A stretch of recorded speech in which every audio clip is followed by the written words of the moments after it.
let's talk about digital brushes. So I feel like this topic could have its own mini series because there's a lot to it. But at the core, you really just have to find a set of brushes that works for you and that you feel confident writing in. So Procreate comes preloaded with a ton of different kinds of brushes. So if I click up here on my brush icon, then I see all these different options. Having all these options for me is amazing and absolutely overwhelming.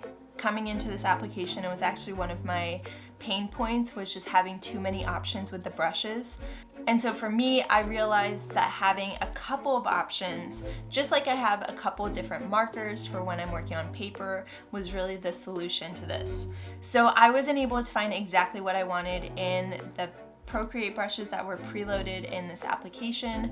So I decided to create my own set of brushes. So I have 4 brushes that I customized, and I modeled them after Neuland markers. So I have my big one here, and I use that for my titles and subheaders. So I'll just demo this brush so you can see it. And then I have my wedge nib brush, and this is what I use for text.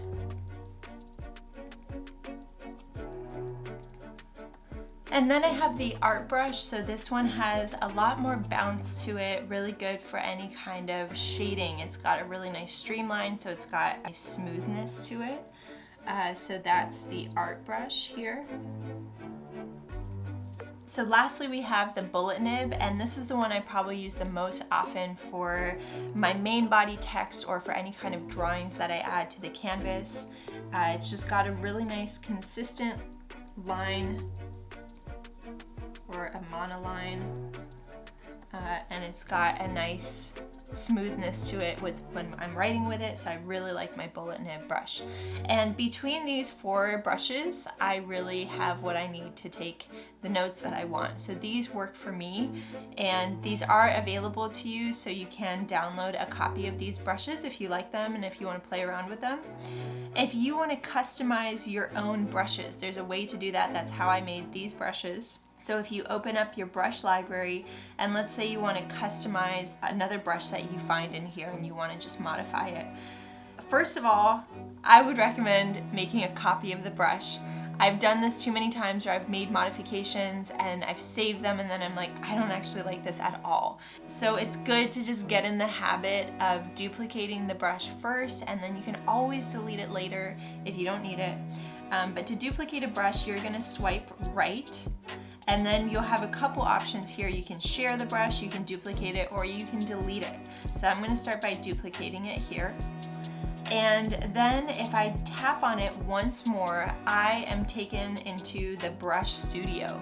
There's a lot of things that you can do to modify your brush.